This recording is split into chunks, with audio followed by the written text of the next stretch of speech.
right now. New tonight, stolen trucks trash. The Bandera County Sheriff says that crime bosses have their eyes on your property. In other words, the cartels are behind a lot of these vehicle thefts. We pinpoint where the group of vehicles was stolen and where they ended up. Plus, what the sheriff wants you to consider before you begin holiday shopping. And a search for answers after the death of several people in Bandera County. The latest questions about a link and law enforcement's actions. Plus, a San Antonio tradition filled with tacos may not be happening. The effort to keep the Cowboy Breakfast alive and how you can help. But first, cartels are taking trucks in the San Antonio area, and the Bandera County Sheriff says the vehicles are being stolen for human smuggling. Yeah, one tip led them to 7 trucks and SUVs in South Bandera County alone, all of them believed to be stolen.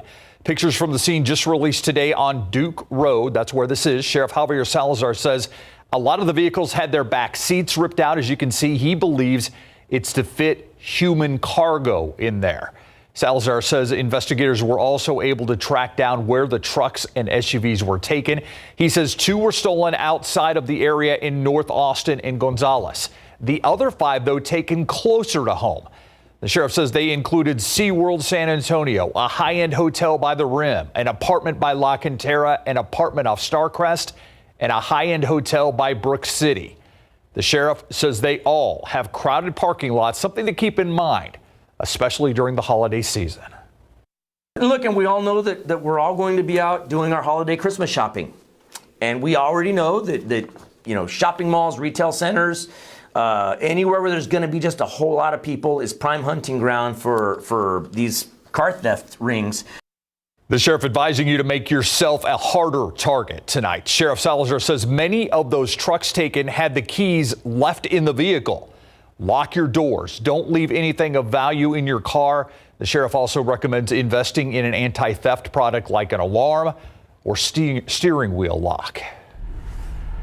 Another body identified after a string of missing person cases in Bandera County. It's a story that we've been following for months, and now some family members say they're convinced there is a connection between the cases. The sheriff, though, says otherwise. They spoke with the night team's John Paul Barajas tonight. I really miss her every day when I go to sleep. My Jordan, where are you? 25-year-old Jordan Tompkins disappeared more than 6 months ago. Her mother, Christy, is desperate for answers. You have to tell the truth. I need to know what happened to Jordan. Tompkins is one of 4 Bandera County residents reported missing between April and August. She's the only one yet to be found. The sheriff's office tells us 56-year-old Sean Duffy was murdered. 33-year-old Brittany McMahon died by suicide. And just last month, the body of 63-year-old Norma Espinoza was identified, but her cause of death is undetermined. According to the sheriff, their deaths are unrelated, but Espinoza's daughter is convinced that's not the case. My mother would not be able to jump a fence. And just like Brittany's family, there's no way that she killed herself. This is not... It's not a coincidence. The families we spoke to and the private investigator they're working with say too many things add up. It's a small community, everything happened in a span of 4 months, and that those who went missing ran in the same circles. I do believe that they are somehow, that there's a connection here. Is the fact that they're all involved in the drug community a key factor? I believe that it is. The Bandera County Sheriffs did not answer our questions on if those people who were reported missing in fact knew each other, but they did reiterate the cases are not connected. As for the one case they are treating as a homicide, no arrests have been made. John Paul Barajas, KSAT 12 News. Hope they get some answers. Thank you, John Paul. Uvalde's acting police chief appears to be rushing to retirement. A meeting to discuss Lieutenant Mariano Pargas's future employment with the city set for Saturday. That meeting now canceled since Uvalde city officials confirmed Pargas retired today. Pargas served the city of Uvalde for 18 years, but he came under fire for his response to the shooting at Robb Elementary in May. CNN reported a 911 dispatcher notifying Pargas of 8 to 9 students possibly still alive in the classroom. But there was still a delayed response. More than 30 minutes later, law enforcement finally killed the gunman.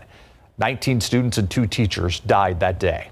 Pargas also has ties to the county. He was recently reelected as Uvalde County Commissioner, Precinct 2. The Spurs settle. That's the news today about the bombshell lawsuit filed just 2 weeks ago by a former San Antonio Spurs sports psychologist accusing former Spurs player Joshua Primo of exposing himself to her 9 times. The lawsuit asked for damages and punitive damages. Attorney Tony Busby filed it on behalf of Dr. Hillary Cawthon. She accused not only Primo of inappropriate behavior, but also the NBA team of failing to take action before actually dismissing her.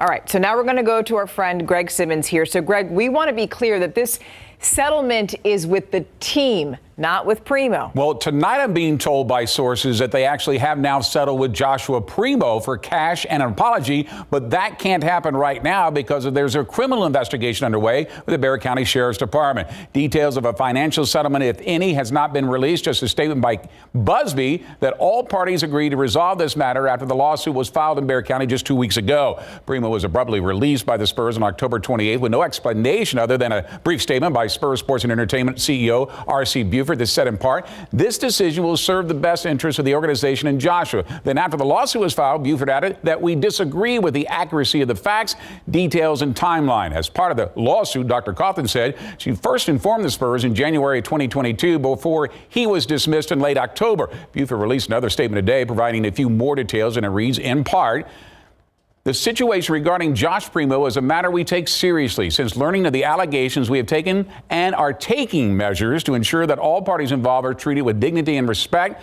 We know we owe that to Dr. Cawthon, our players, our staff, and our community. As an organization, we are continuously evaluating and refining our process so they ultimately reflect the values and culture of who we aspire to be every day. To that end, we have decided to collaborate with Dr. Cawthon and other experts in an effort to review and improve our workplace processes and procedures.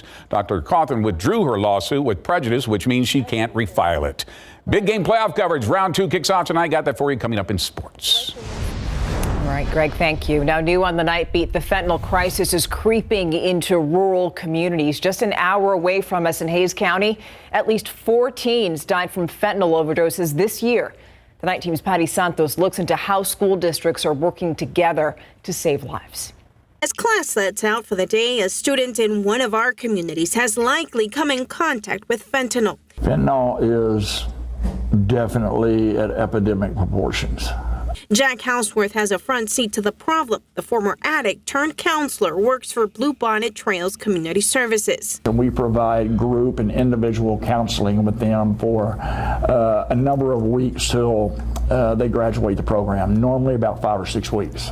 Partially funded by the Texas Health and Human Services, Bluebonnet Trails provides mental health, substance abuse, and mental disability services for 8 rural counties. We do a screening and an assessment to determine the eligibility and see if they're eligible for substance use services paid for by the state of Texas. Independent school districts also have contracts with them. The focus lately is on youth substance use programs. We're all hearing about the impacts of fentanyl. Seguin Superintendent Matthew Gutierrez says school boards can't deny drugs are a problem. Many times the smallest communities are struggling the most with mental health or substance abuse. Gutierrez says overcoming addiction requires support from everyone, so he believes rural districts should be proactive and bring in additional resources. If you're not seeing the impact of fentanyl or some of these other substances yet, there's a high likelihood that you will. Houseworth says the substance abuse program tackles the addiction, but also builds life skills and deals with possible trauma. And these are unresolved issues that if they're not dealt with at the adolescent level and they go into the adult level, it seems to just get worse and worse and worse. Patty Santos, KSAT 12 News. We want you to stick around. Still ahead on the Nightbeat, it's known as the unofficial kickoff to the San Antonio Livestock Show and Rodeo. But this year's Cowboy Breakfast is in jeopardy. What needs to happen if San Antonio hopes to continue that tradition? Plus, earthquake damage concerning cracks left on the side of one of San Antonio's historic buildings, the unexpected reality from yesterday's shakeup, and what's expected to happen next. Right here on the Nightbeat.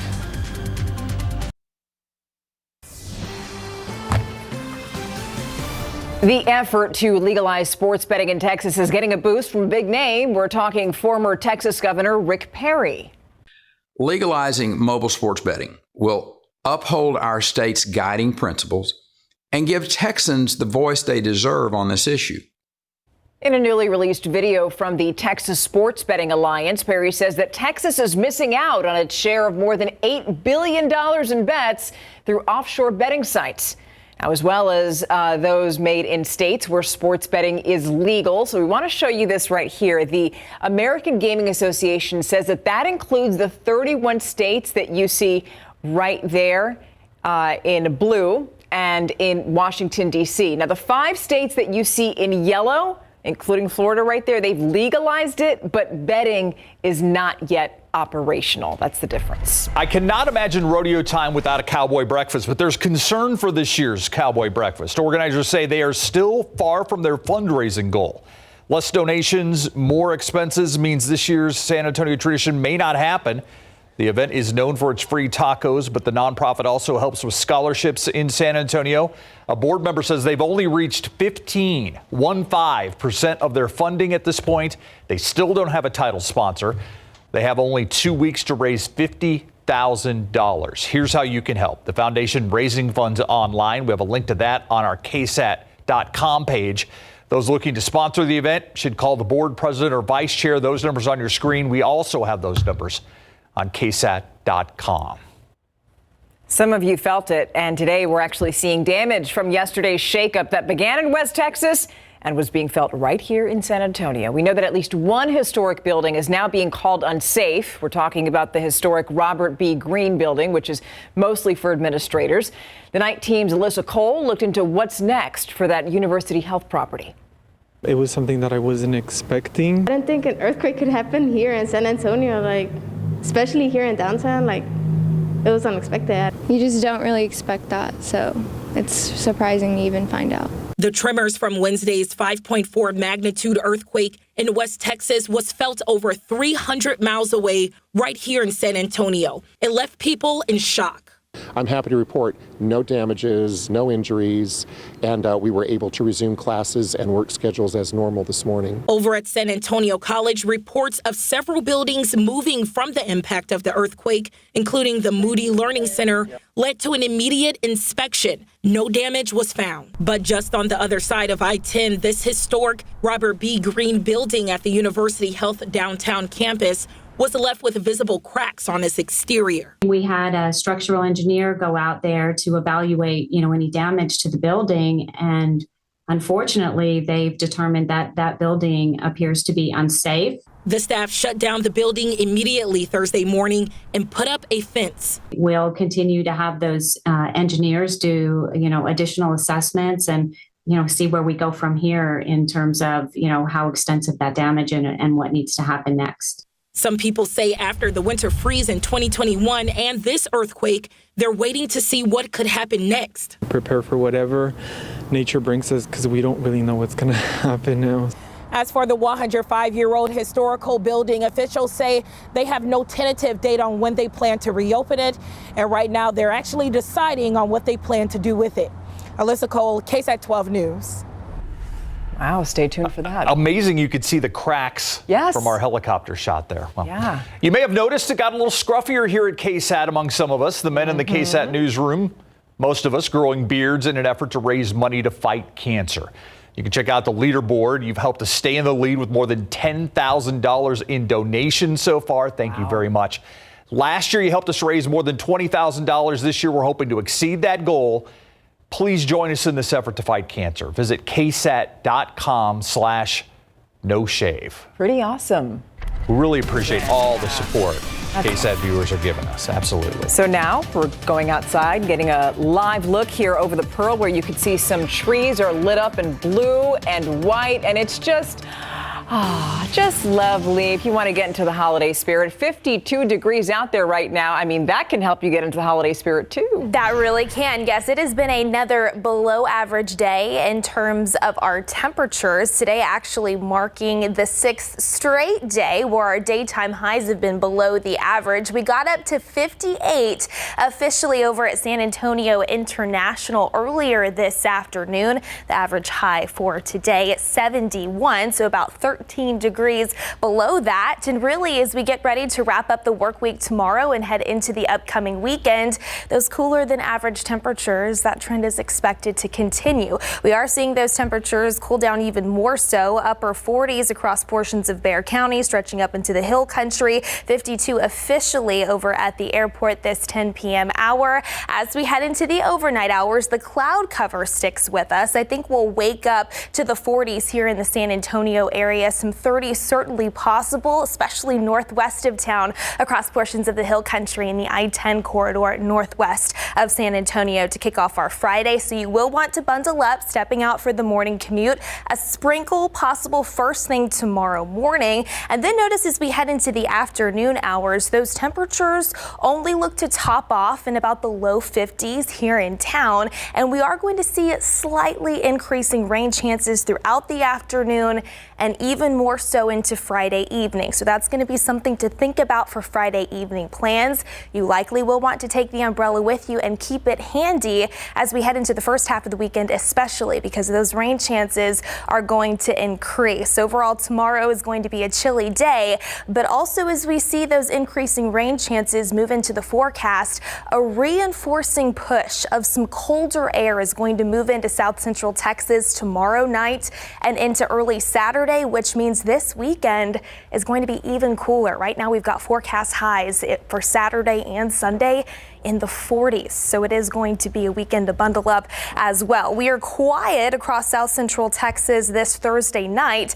A different story off to our north. You can see some snow pushing across portions of the Rockies, stretching over the Central Plains and even up into the Great Lakes region, all as the cold front continues to work its way farther down to the south as well as the east. We will see that front move into our area over the next 36 hours. That cooler air rushes in, and then as we see some additional moisture as well as energy push into our region thanks to an area of low pressure closer to the coast. Notice here on your futurecast by tomorrow evening, that's when we're expecting some scattered light rain to push across the region as well. And then that coverage does increase as we head into overnight Friday and especially throughout the first half of our Saturday, potentially lingering into Saturday afternoon. So overall, plan for this weekend to be cold, plan for it to be gloomy, and especially for the first half of the weekend's activities, plan for it to be a little damp there as well. Those gloomy skies are going to continue into the first half of next week, but temperatures do look to warm a little bit just ahead of Turkey Day, and that's also when we'll monitor for our next cold front to move in as well. Good thing there are going to be a lot of indoor events this weekend, like the Christmas market up in New Braunfels. There you go. Perfect. Indoors. All right. Or maybe some outdoor events like the University of the Incarnate Word light the way on Saturday night. I'm hoping no rain. Just bundle up. Bundle up. All right. And high school football playoffs. Which started tonight. Yeah, and they're none in town. Continued tonight. They're none in town. There's Los Fresnos, there's Corpus Christi, Jordan, Floresville, even Cuero. Yeah. We fanned out all over the state tonight to bring you big game playoff coverage round 2. And also when we come back, we introduce you to the new Missions Ownership Group coming up. We kick off our big game playoff coverage. Tonight's Class 6A Division I area playoffs in Los Fresnos as the Falcons host the Brennan Bears. First quarter, the Bears are on the hunt. Ashton DeBose fires to the far sideline to Armando Acevedo, who sidesteps one defender, races down the sideline. Looks like he's going to score, but they call him out at the 1. Jason Love finishes the drive with a 1-yard touchdown and 7-0 Brennan like that. Second quarter, DeBose finds Abron Carter on the inside screen, and Carter has a convoy of blockers in front of him as he takes him 40 yards to the house, make it 14-0. The final from Los Fresnos. Brennan advances 42-7. Now let's head to Cuero to see if the Alamo Heights Mules can gobble up Gregory Portland in the 5A Division II area playoffs. Second quarter, no score until Conley McKenna hits Rhett Anderson right in stride on the slant. He sprints into the end zone for the 35-yard touchdown, 7-0 Mules. Heights with the ball again. McKenna laterals it to Michael Terry, the third, and then he looks like he's going to be tackled, but he throws it back to McKenna, who has blockers in front of him, races in for the 12-yard score, 14-0 Mules. And the final, Mules kick 31-8. Now we head to Buccaneer Stadium in Corpus Christi as the San Benito Greyhounds against Taft Raiders in the Class 6A Division I area playoffs. First quarter, fourth down for Taft on the San Benito 10-yard line. They line up in the Wildcat, hand it off to the quarterback, Johnny Lott, who throws it in the end zone for Clay Porter, makes a leaping catch in traffic, 7-0 Taft. Second quarter now, 7-6 Taft. The Raiders give it to T.J. Andrews, who cuts inside and sprints to the end zone for the 25-yard touchdown, 13-6 Taft. After a missed extra point, the final from Corpus, Taft's playoff run ends 38-19 with the loss to San Benito. Canyon Lake and Port Lavaca Calhoun. Players shaking hands before kickoff of their 4A area playoff game in Floresville tonight. First quarter, the Hawks with the ball. The handoff goes to James Garza, who cuts up the middle to pick up a tough 8 yards to get to the Canyon Lake 16-yard line of Calhoun.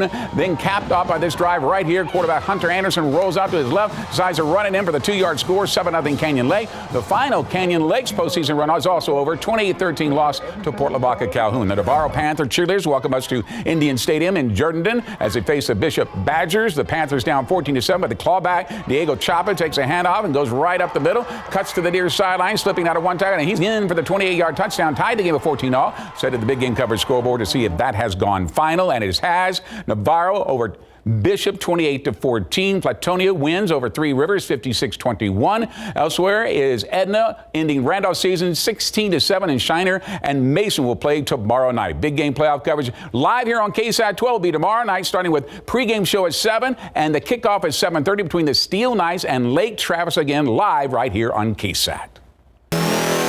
Spurs still looking for their first win on the 5-game West Coast road trip as they face the Kings in Sacramento tonight. It'll be a tough test, though, because Keldon Johnson's sidelined with left ankle soreness. No Doug McDermott either. Spurs down by 16 early. They start to chip away. Trey Jones comes up with the steal, gets it ahead to Keita Bates-Diop for the dunk, part of an 8-0 run to build the Spurs with an 8. Isaiah Roby with the 3 at the buzzer. Spurs down by 9 going to the second quarter. Jeremy Sohan dishes to Jones, who finishes at the rim of the circus shot. Spurs on the break now. Jones lobs to Roby on the alley-oop. Spurs down 7 at the half. Let's take a look at the score. Now in the third quarter, Spurs trying to close that gap, down 69-66 right now. The new Missions ownership holds their first press conference next. The new ownership group that purchased their San Antonio Missions for a reported $28 million held their first press conference at Wolf Stadium today. The new owners include Hall of Famers such as David Robinson, Manu Ginobili, Nolan Ryan, and even Roger Clemens and Craig Biggio. Spurs Sports and Entertainment Chairman Peter J. Holt, also a member of that ownership group, was in attendance today at the press conference, along with Reed Ryan, the son of Nolan Ryan, who with Don Sanders formed Ryan Sanders Baseball, that founded the Round Rock Express. Bill Dell Diamond did the same for the Corpus Christi Hooks and Whataburger Field. Now they want to do the same for the Missions. We know that we're going to have to address the deficiencies with Nelson Wolff Stadium, and I think our thought is we want to fully develop a plan that involves a community that says what is in the best interest of baseball long-term in San Antonio, and beyond having that desire to do something that's best in class, we haven't really got any further than that. And now here's talk of a new stadium located near downtown along the San Pedro Creek development. UTSA Roadrunners are now just 2 days away from their final road trip of the regular season when they face the Rice Owls in Houston on Saturday. The Roadrunners coming into this game as almost 2 touchdown favorites with an 8-2 overall record, undefeated in Conference USA at 6-0, while the Rice Owls are 5-5 overall, 3-3 in conference. But head coach Jeff Traylor cautions, don't let the record fool you. What is with their inconsistent performance this season? That's confusing. I mean, you know, they beat a really good UAB team, played a really good FAU team to the end, a Houston team. So yeah, it is confusing. I agree. They beat Louisiana Lafayette, who had the longest, I think, winning streak in the country when they did that. So it lets you know they're as good as anybody when they want to be. All right, the forecast for Houston on Saturday is chilly with rain for a noon kickoff. And remember, the Roadrunners win, they secure home field advantage for the Conference USA Championship game on Friday, December the 3rd. So go Roadrunners, go. Absolutely. Good luck to Greg. You got it. Ross, thank you. We'll be right back after this.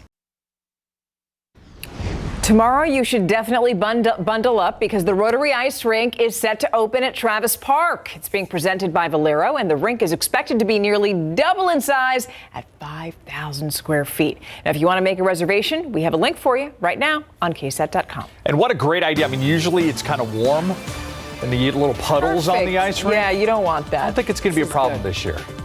Good night. Have a good one. See you tomorrow.